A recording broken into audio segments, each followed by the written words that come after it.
Good morning. এটা কি ফুল বলুন তো? সকালে উঠে এসব গাছপালাদের নিয়ে আমার সময় কাটে। এগুলো উঠে দেখতেই আমার ভীষণ ভালো লাগে।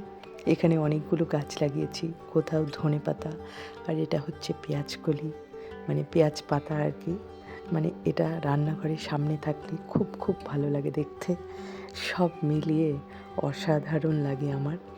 এদের দেখাশোনা করছি, ধনেপাতা গাছটা তাও একটু কেমন হয়ে গেছে। তারপরেই শুরু করে দিলাম একটু পরে রান্নাবান্না। ওই ১ কাপ চা নিয়ে একটু বসার পরেই তারপর রান্নাবান্না। তা আজকে ভাবছি অনেক দিন ধরে একটা মাছের মাথা পড়েছিল। আজকে ভাবছি মাথাটা দিয়ে একটু মুগ ডাল করব, যেটাকে আমরা বলি মুড়িঘণ্ট বলি। মানে ডাল দিয়ে মুড়িঘণ্ট। নর্মাল মুড়িঘণ্ট বলতে যেটা বোঝায় এটা কিন্তু সেটা নয়। এটা হচ্ছে ডাল দিয়ে, চাল দিয়ে নয়। মানে চালেরটাও করা যায়, সেটাই বেশি পরিচিত। তা আমরাও এটাকে মানে ডাল দিয়ে করলেও কিন্তু এটাকে মুড়িঘণ্টই বলি। আর এটা বানাতে গেলে মাছগুলোকে, মাথাটাকে আর কি ভীষণ সুন্দরভাবে একটু ভেজে নিতে হয়। এগুলো ঠিকমতো না ভাজা হলে, একবার আমি অনেক দিন আগে আমার একজন কুক ছিল, তাকে বানাতে দিয়েছিলাম, কিন্তু অবশেষে সেটা আর খেতে পারিনি। সেই জন্য এইসব রান্নাগুলো নিজে হাতেই করি। ডালটা মোটামুটি হাফ সিদ্ধ হয়ে গেছে, খুব বেশি গলে গেলে কিন্তু ভালো লাগে না। মানে একটু ভালো করে বেশি সিদ্ধ করলে ওটার টেস্টটা নষ্ট হয়ে যায়, সেই জন্য হাফ সিদ্ধ করতে হবে।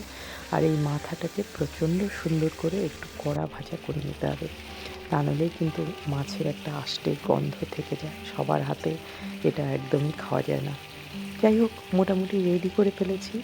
প্রচুর কাজের ফাঁকে আবার এইসব রান্নাবান্না করা। তা এখন এই যে জিরে, শুকনো লঙ্কা, তেজপাতা ফোড়ন দিয়ে দিলাম। ফোড়ন দিয়ে তারপরে এই ডালটা, মশলাও দিয়েছি, জিরের গুঁড়ো দিয়েছি, লঙ্কার গুঁড়ো দিয়েছি, আর হচ্ছে গরম মশলা, সেটাও কিন্তু দিতে হবে। তা একটু গরম মশলা দিলাম, দিয়ে তারপর আমি এটাকে ফিনিশিং দেবো আর কি। মানে একটু ভালো করে, আমরা খুব বেশি আমি পাতলা করি না, একটু গাঢ়ই হয়। এই তো নামিয়েও দিচ্ছি, হয়েও গেল আমার রান্নাটা। এই রান্নাটা একটু রিচই হয়ে যায়, মানে সব মাথাগুলো যেহেতু দিতে হয়, আবার তেল মশলাও মোটামুটি ভালোই পড়ে, একটু রিচ হয়ে যায়। যাই হোক, কেমন লাগলো? সবাই ভালো থেকো, বাই বাই।